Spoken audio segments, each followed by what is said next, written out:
Nous sommes ici à Olamy Boulogne avec aujourd'hui nous accueillons Ariel Godman, Monsieur Godman, Bonjour. qui est avocat au barreau de Paris, Oui. qui a été sous-président du CRIF, Ouais, vice-président. vice-président, Ouais. excusez-moi, qui est président du FSJU, Tout à fait. Fonds social juif unifié, et du Bravo. FJF. La FJF, Fondation du judaïsme français. On va en parler tout à fait. Donc, déjà, c'est un honneur de vous recevoir. Merci beaucoup, monsieur. Honneur partagé et plaisir avec. Merci beaucoup. Vous venez ici pour une conférence sur mener sa carrière entre ses valeurs juives et le monde professionnel. Première question, parce qu'on nous a dit qu'il fallait faire un petit truc sérieux. Qu'est-ce que ça fait d'être ashkénaze? En France, c'est difficile. En Israël, c'est plus facile. C'est vrai. Mais ça fait peut-être plus de stress et peut-être plus d'angoisse dans les gènes. Et en même temps, on est plus souvent à l'heure. Vous savez, on me disait souvent, les Ashkénazes, ils ont des montres et les Séfarades, ils ont le temps. C'est beau. Comment vous avez connu Olamy et pourquoi avoir pris la décision de venir faire une conférence chez nous? Alors, j'ai connu Olamy d'abord parce que je connais deux de ses animateurs, le Rav Otniel Malka et le Rav Yonatan Kassabi. Le Rav Yonatan Kassabi, c'est même plus que le connaître puisque c'est le Rav de la synagogue que je fréquente en grande partie chaque Shabbat et même parfois dans la semaine. Et donc, j'avais effectivement entendu parler de ce mouvement. Et ce qui m'a donné envie de venir d'abord, c'est que je refuse rien au Rav Yonatan Kassabi en premier.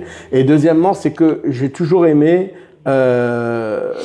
m'entourer de la jeunesse. Le Fonds social, on va parler après, mais le Fonds social, c'est un des acteurs majeurs de la jeunesse en France, puisqu'on fédère les mouvements de jeunesse, les colonies, on fédère les écoles juives aussi, c'est nous qui sommes l'interface entre le ministère de l'Éducation et les écoles juives sous contrat. Très bien. Et donc moi, aller à la rencontre de la jeunesse, ça me fait toujours plaisir. J'ai 3 fils, j'adore discuter avec eux, j'adore discuter avec leurs copains, donc voilà, j'ai tout de suite dit oui, ça me plaît. Puis il y avait Chelou à la fin. C'est une petite fonce gratuite. Quel est le message que vous faites passer en venant ici en tant que président d'une grande association, même la fondation? Quel est le message que vous voulez faire passer à la jeunesse? Le message que je veux faire passer à la jeunesse, c'est que je me sens proche, mais pas pour 5 minutes. C'est-à-dire que je veux entendre les préoccupations de la jeunesse juive de France. Je veux savoir quelles sont ses attentes. Moi, ça fait un moment que je suis dans le circuit à la fois professionnel et communautaire. Oui. Peut-être que parfois, quand ça fait longtemps qu'on est dans une fonction, on a des idées avec un logiciel ancien. Je veux voir quel est le nouveau logiciel de la jeunesse juive, quelle est la jeunesse juive après le 7 octobre, après cette année quand même difficile, oui. Notamment dans les facultés, même dans les emplois, dans les sociétés parfois, où les gens se sont repositionnés, d'où qu'ils viennent. Donc pour moi, aller au contact, c'est très important. Et chaque fois que j'en ai l'occasion, je le fais, à Paris ou dans les régions. Et typiquement, ce soir, Olamy Boulogne, oui, avec plaisir. Comme vous avez dit, donc, vous êtes président de 2 grandes associations. Une notamment qui subventionne beaucoup d'organismes et d'associations, peut-être comme Olamy, qui fédèrent un mouvement de jeunesse. Comment ça vous est amené de faire ce métier-là? Comment vous avez pris ces choix pour entraîner dans la jeunesse et les subventionner? Alors votre question elle est intéressante parce qu'en vrai, c'est pas mon métier, c'est mon hobby, c'est bénévole. Je le dis d'ailleurs, tous les présidents en France, que ce soit un président de synagogue ou les présidents des autres institutions, du CRIF, du consistoire de Paris, Joël Mergui, on est bénévole. C'est-à-dire qu'on a notre métier, comme vous. Donc là, vous êtes avocat. Bénévole. Moi, je suis avocat. Et puis, le soir, je viens à des réunions. Le week-end, je lui donne du temps. En journée, je m'échappe. Donc, ça, c'est très français, parce qu'aux États-Unis, les responsables, ils sont payés. C'est des métiers. Mais vous avez raison, parce qu'en fait, je le fais tellement que c'est comme un métier. C'est ça. Alors, ça m'est venu, je vais vous dire comment. Ça m'est venu d'abord parce que j'ai toujours eu un engagement à côté de mon activité. C'est-à-dire que quand j'étais étudiant, j'ai m'occupé un peu de l'UEJF. Quand je suis rentré dans la vie professionnelle, je m'occupais des jeunes avocats, des avocats juifs. Et j'ai toujours eu besoin d'avoir autre chose que mon travail et que ma famille, d'avoir une triple activité.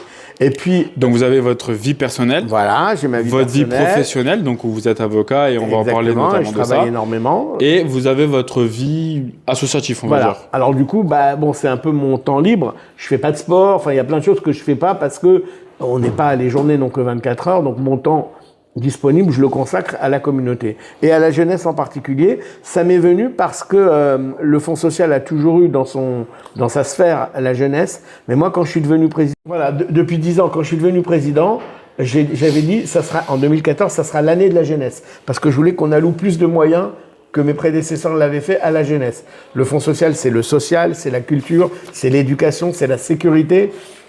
On a mis beaucoup de moyens sur tout ça et je voulais qu'on mette le paquet sur la jeunesse. Et en fait, ça s'est transformé l'année en mandat. Et le premier mandat, deuxième mandat, et j'ai continué à mettre l'accent sur la jeunesse parce que je pense que la jeunesse a besoin de moyens pour s'épanouir, des moyens pour pouvoir se réunir, pour pouvoir faire des choses. Et que si on forme la jeunesse, on aura des cadres demain pour diriger la communauté. Moi, mon objectif, c'est de passer le flambeau un de ces 4 matins. Je vais rester toute ma vie président. Donc vous êtes, comme on dirait, le mentor de beaucoup de cette génération, de beaucoup de Ouais, jeunes de on cette peut le dire. génération. Je rencontre souvent des gens qui me le disent, en tout cas. Qui a été votre mentor à vous? Moi, mon mentor, c'était mon père. En fait, mon père, Zichrono Livracha, était rabbin quand je suis né, grand rabbin de Paris, quand j'étais adolescent, puis toute sa vie grand rabbin. Et c'était évidemment mon modèle. Et c'était mon modèle à la fois dans l'engagement spirituel, bien sûr, mais dans l'engagement dans l'engagement pour les autres. Et comme j'ai pas choisi de devenir rabbin, mais en tout cas j'ai choisi d'avoir cet engagement altruiste. Mon père, c'est quelqu'un qui a, quand il était rabbin à Bordeaux, moi je suis né à Bordeaux, et il a procédé à l'accueil de tous les rapatriés qui arrivaient d'Algérie, du Maroc, de Tunisie. Il était là avec ma mère, qu'on a le Vracha aussi, dans les gares, dans les aéroports, avec le Fonds social d'ailleurs de l'époque, pour accueillir les gens. Et moi j'ai gardé cette fibre d'être tourné vers les autres, d'essayer d'aider au maximum. Moi, je trouve que je suis un privilégié. Je suis un privilégié parce que je suis né dans une famille aimante, une famille unie, une famille construite. Et ce que je peux donner de cet amour... C'est intéressant parce que vous avez dit une famille, vous êtes un privilégié et vous n'avez pas du tout mentionné la Parnassa, comme beaucoup aujourd'hui qui en cherchent, mais vous n'avez pas du tout mentionné cette partie-là. Non, est-ce que c'est une autre forme de richesse que vous avez? La Parnassa, alors je suis né dans une famille où je n'ai manqué de rien. Mais un rabbin, maman était psychologue, donc c'est pas des métiers où on fait fortune, mais j'ai jamais manqué de rien, Baruch Hashem. Mon grand-père aussi était grand rabbin, je vous raconterai une anecdote après là-dessus. Et la Parnassa, oui, j'ai bien eu conscience, mais pour moi le plus important c'est l'épanouissement mental, moral, affectif. La Parnassa, bien sûr, c'est indispensable. On a tous envie d'avoir des belles vacances, on a tous envie d'avoir des belles voitures, on a tous envie de vivre dans des appartements confortables, dans des quartiers sympas, mais c'est pas une fin, c'est un moyen. C'est un moyen de mieux servir Hachem d'abord, mais c'est un moyen aussi de mieux servir les causes qui nous sont chères. Et j'ai essayé d'apprendre ça à mes enfants. Il y a une phrase moi que j'adore, Eze Washir Asamer Bechelko. Qui est le riche? C'est celui qui est content de sa part. Et moi, je peux dire qu'à ce niveau-là, oui, je suis content de ma part. Mais ce que je voulais vous raconter sur les synagogues, peut-être... J'étais gamin, mon grand-père était rabbin. C'était le directeur du séminaire rabbinique de la rue Vauquelin. Et donc, mes grands-parents, ils habitaient dans la synagogue au premier étage. Et moi, mon père était rabbin de Bordeaux, on habitait dans la synagogue, et de Chasseloba dans le 15e, on habitait dans la synagogue. Ce qui bien que jusqu'à 6-7 ans, j'étais persuadé que tout le monde habitait dans une synagogue. 6-7 ans, j'étais invité à des anniversaires chez des copains, je voyais des appartements, et j'ai dit à mon père, mais ils n'habitent pas la Sina. T'es fou, il n'y a que toi qui habites la Sina. Et mes papis, ah oui, mais il n'y a que toi qui as un père et un grand-père qui habitent dans une Sina. Voilà. Donc, je suis né dans une Sina et j'ai grandi jusqu'à 17 ans dans une Sina. C'est impressionnant. Ça forme. C'est vrai, ça forme. Ça peut dégoûter, à mon avis, parce que les gens appelaient à toute heure, on avait les gens qui débarquaient pour les bonnes nouvelles, les mauvaises nouvelles, il n'y avait pas les WhatsApp, hein, donc on allait sonner chez le rabbin, on téléphonait au rabbin. Dégoûté, à mon avis, parce que les gens appelaient à toute heure, on avait les gens qui débarquaient pour les bonnes nouvelles, les mauvaises nouvelles, il n'y avait pas les WhatsApp, hein, donc on allait sonner chez le rabbin, on téléphonait au rabbin. Et qu'est-ce qu'on fait c'est vrai. J'entendais ces choses-là, C'est vrai. mais ça ne m'a pas C'est traumatisé, et ça faisait partie d'une vie communautaire riche. Si je vous propose aujourd'hui si vous devez choisir une personne qui fait partie de l'histoire ou contemporaine, avec qui vous prendriez un dîner. Alors là,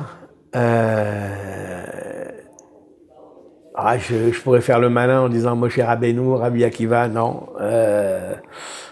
Peut-être Albert Einstein, Pourquoi? parce que déjà je suis nul en maths, et j'ai toujours été nul en maths, et peut-être qu'il me donnerait le déclic du coup de génie, et puis Théodore Herzl aussi, parce que c'est un visionnaire et qui m'expliquerait pas mal de choses, et je lui en expliquerai aussi. C'est bien, j'aime bien, on en parlait en off, vous avez 61 ans, 35 ans de mariage. Ouais. Alors un peu moins, 92, 35 ans de barreau et 32 ans de mariage. Ouais. Ça va, vous êtes plus marié avec votre profession. Ouais, absolument, depuis longtemps avant. Et est-ce qu'aujourd'hui, à 61 ans, vous pouvez dire que vous avez réussi votre vie? Je peux dire que je suis satisfait de la vie que j'ai. Alors, si réussir sa vie, c'est être Samer Bechelko, si réussir sa vie, c'est être satisfait de ce qu'on a, je peux dire que j'ai réussi ma vie, mais je la commence, ma vie. J'ai que 60 ans et il me reste la moitié encore. Donc, il nous a enseigné une phrase qui m'a vraiment, que j'ai gardé gravée. L'important, c'est pas de réussir dans la vie, c'est de réussir sa vie. Donc, vous avez posé la question de la bonne manière. Et jusqu'à présent, Baruch Hashem, je me sens dans la réussite. Si votre vie était un film, quel serait le titre? Itinéraire d'un enfant gâté, peut-être, parce que j'ai quand même eu beaucoup d'atouts qui m'ont permis de faire tout ce que je fais, tout ce que j'avais envie de faire. Et puis, sinon, qu'est-ce qu'on pourrait dire d'autre? Ma femme vous dirait le dictateur. Prêt votre aller un jour? J'aimerais bien, ça va aussi dépendre un peu de l'endroit où se trouvent les enfants et les petits-enfants. Je pense que à l'âge où je suis arrivé, je me rends compte d'un truc, c'est que quand on vieillit, il faut vraiment être pas loin de ses enfants. Au moins d'un ou deux si on peut, et donc c'est plutôt ça qui me guidera. Alors pour l'instant j'ai 2 enfants sur 3 en Israël, j'en ai un à Paris, mais ça fait partie des projets possibles, mon Alia, ouais. J'ai 2 dernières questions parce qu'on me montre le temps. Si vous pouvez donner un conseil à votre jeune version de vous, enfin à votre vous d'enfant, lequel ce serait?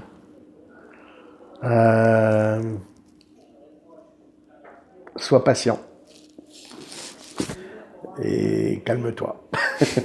Pourquoi? Pourquoi le deuxième? Parce que j'ai un peu ce caractère encore. En vieillissant, on l'adoucit un peu, mais je suis pressé.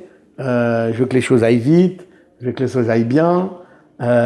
Du coup, par moment, quand ça va pas assez vite, je suis un peu agité, quoi. Même si j'en ai pas l'air. On a redit, et je pense que ça va être le mot de la fin. Comme on a dit, vous vivez à 1000 à l'heure. Est-ce que vous avez une pratique, un rituel, n'importe quoi, le matin qui vous fait que vous allez kiffer votre... Ouais. ou qui vous fait tenir votre journée? Ah oui. Bon, d'abord, j'ai un truc qui me fait kiffer et tenir ma semaine, c'est le Shabbat, qui est vraiment un moment pour moi. En fait, ma vie, elle est autour du Shabbat. Ça, j'ai pris de mon père. Mais il y a le Shabbat et il y a tout ce qu'il y a autour. Donc, ma vie est autour du Shabbat. D'ailleurs, soit dit en passant, je n'accepte jamais jamais un Shabbat dehors. J'ai jamais accepté. Shabbat, c'est familial à la maison.